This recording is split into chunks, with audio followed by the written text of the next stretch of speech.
دعوت کے نام سے، یہ سب نے سبسکرائب کرنا ہے. اس طرح کے کام جو لوگ کر رہے ہیں میرے دل سے ان کے لیے دعائیں نکلتی ہیں. اب یہ وہ لوگ ہیں کہ جن کو میں نے یعنی کینلی آبزرو کیا ہے، یہ آپ نے ضرور سبسکرائب کرنا ہے. خلا لینے والی عورت شادی شدہ، یعنی اس کے خاوند نے اسے طلاق نہیں دی، نہ وہ بیوہ ہے اور نہ وہ ایسی عورت ہے کہ اس کی بھی رخصتی نہیں ہوئی، رخصتی بھی ہو چکی، مدخولہ بھی ہے، بیوہ بھی نہیں ہے، شادی شدہ ہے، خاوند طلاق بھی نہیں دے رہا، اب وہ طلاق لینا چاہتی ہے. یہ اس کو اللہ نے رائٹ دی ہے سورۃ البقرہ میں 229 نمبر آیت کے اندر اللہ نے اسے رائٹ دی ہے. اب خاوند اسے طلاق نہیں دینا چاہتا تو یہ اس کا رائٹ ہے، وہ طلاق لے سکتی ہے.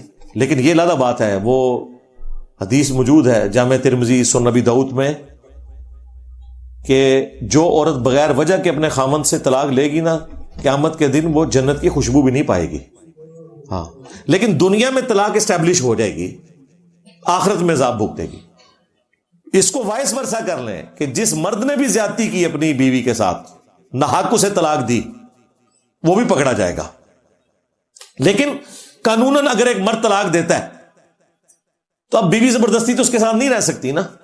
اس طریقے سے اگر ایک بیوی اپنے خاوند کے ساتھ نہیں رہنا چاہتی، بھلے کوئی وجہ نہیں ہے لیکن وہ چاہتی ہے میں نے نہیں رہنا، وہ اپنے خاوند کے ساتھ زیادتی بھی کر رہی ہے، قانوناً تو اس کو اسٹیبلش کیا جائے گا، سیدھی سی بات ہے. اور وہ ہے خلا کا اختیار.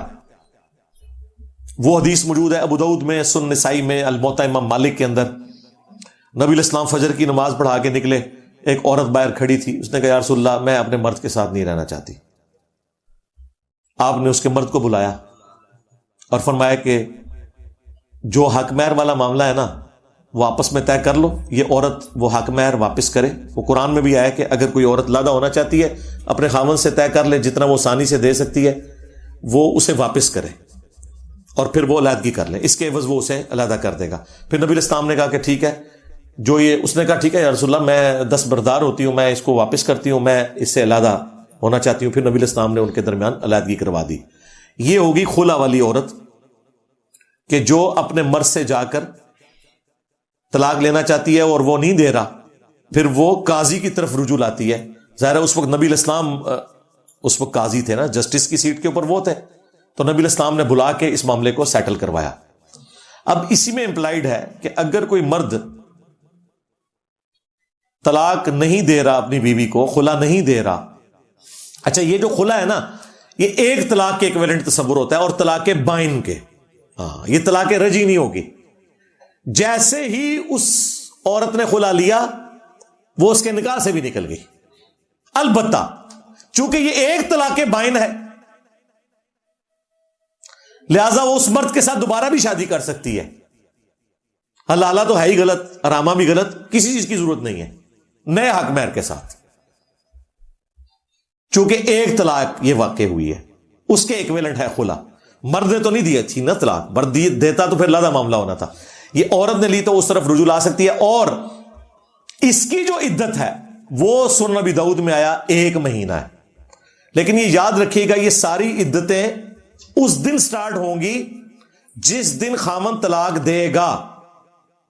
یہ ذہن میں رکھیے گا. یہ نہیں کہ ایک بیوی جو ہے وہ روٹ کے میکے آئی ہوئی ہے 1 سال سے اور پھر طلاق خاوند بھیج دے اور وہ کہ جی میں تو سال پہلے کی آئی تھی لہذا میری عدت پوری ہو گئی، چپ کر کے اگلا نکاح کر لو. نہیں، اس ڈیٹ کے بعد پھر وہ والا ہوگا 3 مہینے یا 3 دفعہ پاک ہونا، وہ جتنی میں چیزیں بتا رہا ہوں. یہ پوائنٹ بڑا امپورٹنٹ ہے کیونکہ لوگ اکثر پوچھ رہے ہوتے ہیں جی سٹارٹ کدوں ہوئے گی، وہ تو ناراض ہو کے 2 سال سے آئی ہوئی ہے، بھلے 10 سال سے آئی ہوئی ہے. اور اس طرح ناراضگی سے 10 سال سے اگر میاں بیوی آپس میں ایک جگہ نہیں رہے ہیں، نکاح بھی نہیں ٹوٹتا جب تک کہ اس نکاح کو اس طریقے سے نہیں توڑا جائے گا. ناراضگی سے نکاح نہیں ٹوٹتا، یہ ذہن میں رکھیے گا.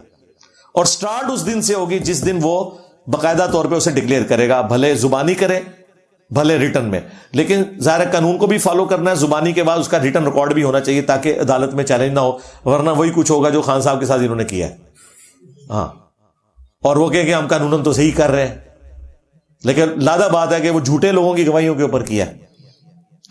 تو یہ اس میں خیال رکھنا ہے آپ نے کہ جو خلا والی عورت ہے اس کی عدت کتنی ہے؟ 1 مہینہ. وہ طلاق بائن کے ایکویلنٹ ہے. مصنف ابن ابی شیبہ میں موجود ہے کہ ایک طلاق بائن کے ایکویلنٹ ہے. مسند شافعی میں موجود ہے حضرت عثمان کا فتویٰ کہ خلا والی عورت اپنے اس خاوند کی طرف واپس بھی جا سکتی ہے, کیونکہ خاوند نے تو طلاق نہیں نہ دی ہوئی. 3 طلاقوں کے بعد دوبارہ شادی نہیں ہو سکتی اس خاوند سے, الا یہ کہ نیچرلی کوئی حلالہ ہو جائے. نیچرل حلالہ وہ قرآن میں ذکر ہوا ہے سورۃ البقرہ میں, کہ اس نے کہیں اور شادی کی اور وہ خاوند بھی فوت ہو گیا یا اس نے طلاق دے دی. پری پلان حلالہ نہیں. ہاں, وہ سنن ابن ماجہ میں پورا چیپٹر ہے کہ حلالہ کرنے والے اور کروانے والے پر لعنت. اسی لیے امام حنیفہ کے خلاف ہو گئے تھے محدثین. یہ صرف امام حنیفہ ہیں جنہوں نے یہ فتویٰ دیا کہ جی اگرچہ حلالہ کروانا حرام ہے لیکن اسٹیبلش ہو جائے گا. تو باقی محدثین نے کہا کہ یہ آپ کیا کر رہے ہیں, ان کے اپنے شاگردوں نے مخالفت کر دی. اسی وجہ سے آج فقہ حنفی میں فتویٰ امام حنیفہ کے قول پہ نہیں دیا جاتا, قاضی ابو یوسف اور امام محمد کے قول پہ دیا جاتا ہے. وہ کہتے ہیں کہ جی ان کے شاگردوں کو پتہ چل گیا تھا کہ ہمارے امام صاحب نے یہ فتویٰ قرآن و سنت کے خلاف دیا. تو پریکٹیکلی اس وقت اگرچہ حلالے نکالنے والے حنفی ہیں, دیوبندی اور بریلوی مولوی ملتے ہیں حلالے نکلوانے والے, لیکن ان کی فقہ میں بھی جو مفتہ بہی قول جسے وہ کہتے ہیں نا, جس پہ فتویٰ دیا گیا ہے وہ قاضی ابو یوسف والا ہی ہے کہ امام حنیفہ کا یہ فتویٰ باطل ہے. اسٹیبلش فقہ حنفی میں فتویٰ چلتا ہے اس معاملے میں قاضی ابو یوسف اور امام محمد کا, یہ ذہن میں رکھیے گا. بہرحال یہ 8واں کیس تھا کہ خلا والی جو عورت ہے وہ پھر 1 مہینے اپنی عدت پوری کرے گی اور اس کے بعد اس کی مرضی, چاہے اسی خاوند سے دوبارہ شادی کر لے, لیکن ظاہر کدھر کرے گی, اسے تو جان چڑھائی تھی, لیکن آپشن موجود ہے. چاہے گھر بیٹھی رہے, کچھ عرصے بعد خیال آتا ہے پھر وہ کر بھی لیتی ہیں. اسی لیے ہم سے جب کوئی رابطہ کرتا ہے نا تو ہم اسے کہتے ہیں کہ مہربانی کرو خلا ہی لو, طلاق تک نہ جاؤ, تاکہ کل کو چانسز باقی رہیں. پوائنٹ آف نو ریٹرن پہ تو نہ پہنچ جاؤ. خلے میں تو چانسز ہے نا کہ وہ واپس اس طرف آ سکتے ہیں. یہاں پہ بعض اوقات ایسا ہوتا ہے خامند اتنے ظالم ہوتے ہیں کہ کورٹس ان کو بلاتی رہتی ہیں اور وہ جاتے ہی نہیں ہیں. الٹیمیٹلی ایکس پارٹی ڈیسیژن ہو جاتا ہے عورت کے حق میں. بعد میں پھر وہ مولویوں کو لے کے نا عورتیں عدالتوں پہ چڑھائی کر دیتی ہیں. وہ پچھلے دنوں آپ نے دیکھا ہے ہمارے جو کراچی کے مفتی صاحب ہیں بڑے غصے میں آئے ہوئے تھے, چونکہ فقہ حنفی میں خلا ہے ہی کوئی نہیں ہے. ہاں, یہ بڑا خطرناک معاملہ ہے. فقہ حنفی میں یہ ہے کہ خلا نہیں ہوگا جب تک خاوند طلاق نہ دے. عدالت تنسیخ نکاح نہیں کر سکتی. یعنی کہ اگر کوئی مرد اپنی عورت کو مارتا ہے, پیٹتا ہے, غلام بنا کے رکھے, ٹھیک ہے, وہ وہیں مر جائے, عدالت میں جائے گی تو وہ تنسیخ نکاح جج نہیں کر سکتا. اس پہ مفتی صاحب بڑے بھڑکے ہوئے تھے کہ جی یہ ججوں کی بیویاں نہیں ہیں, جج اپنی بیویوں کو طلاقیں دے, لوگوں کی بیویوں کو طلاقیں. بھائی کیا کریں جج, تمہارے غنڈے قسم کے جو حنفی عوام ہیں اور غنڈے قسم کے جو حنفی مولوی ہیں وہ اپنی بیویوں پہ ظلم کرتے ہیں, طلاق بھی نہیں دیتے, تو ان کی سنوائی کہاں پہ ہوگی؟ خلا عورت کا اتنا ہی حق ہے جتنا مرد کا طلاق دینے کا حق ہے.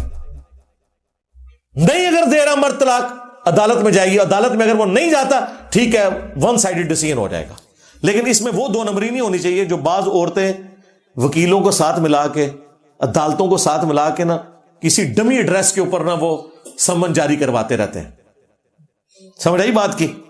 خاوند بیچارے کو پتہ ہی نہیں ہوتا, اس کو تو اس دن پتہ چلتا ہے جس دن عورت جو ہے نا وہ فارغ ہو چکی ہوئی ہوتی ہے, وہ پھر پیٹتا ہے کہ مجھے یہ بھی نہیں ہونا چاہیے. یہ ذہن میں رکھیے گا. لیکن اس میں ایک تیسرا کیس بھی ہے. بعض عورتیں اس طرح کا کام اس لیے بھی کرتی ہیں کہ جیسے ہی خاوندوں کے پاس سمن جاتے ہیں نا, خاوند مولویوں کو بیچ میں انوالو کر لیتے ہیں, عدالتیں پھر ڈیسیژن نہیں دیتی ہیں. تو پھر یہ ہر عورت نے خود اپنے لیے فیصلہ کرنا ہے کہ اس وقت اس کی کیا سچویشن ہے, یہ اس کا رائٹ ہے. اگر عدالت تنسیخ نکاح کر دیتی ہے تو بس خلا اسٹیبلش ہو گیا, اور ڈاکومنٹ آپ نے بہرحال وہ حاصل کرنا ہے. اگر ڈاکومنٹ کے بغیر آپ نے اگلا نکاح کیا تو آپ کے خلاف پھر وہ کیس, وہی عدت کیس بنا دیں گے آپ کے اوپر. ہاں, یہ ذہن میں رکھیے گا. اور وہ جو آپ کا دوسرے والا مرد ہے وہ بھی پھنس جائے گا بیچ میں, پھر وہ بدکاری والا کیس بھی بنا دیتے ہیں. وہ پھر آپ پتہ نا وکیلوں کے پاس تو پورے فارم بنے ہوئے ہیں نا, اس میں تو پہلے سے ہی پرنٹ ہوا ہوا ہے. اسی لیے جب وہ عورتیں خلا کے لیے دعویٰ کرتی ہیں نا تو یہ بیڑا غرق زیادہ تر وکیل بھی کرواتے ہیں. اس میں پہلے سے لکھا ہوتا ہے خاوند نشہ کرتا ہے, مارتا ہے, پیٹتا ہے, اور وہ وکیل کہتا ہے سارے ٹک کر دیتے نے میں. اب جب یہ نوٹس پہنچے گا خاوند کو، وہ کہے گا یار یہ 10 سال میرے ساتھ رہی ہے، میں نے تو کبھی سگریٹ کو بھی ہاتھ نہیں لگایا اور یہ میرے اوپر الزام لگا رہی ہے نشے کا. وہ کہتا ہے ایسی تیسی پھر میں ایسی عورت کو فارغ ہی کراں گا. تو یہ بھی بجائے جوڑنے کے نا توڑنے کا کام کرتے ہیں وکیل حضرات بھی، یہ میں آپ کو بتاؤں. اور اس میں بعض کا ججز بھی شامل ہوتے ہیں، اور بھی بڑی غلیظ قسم کی خبریں بھی ان لوگوں کی نکلتی ہیں، ججز کی بھی اور وکلاء کی بھی. وہ ایک الگ سے معاملہ ہے. ہم تو لوگوں کو صرف ترغیب دلا سکتے ہیں کہ وہ اللہ سے ڈریں.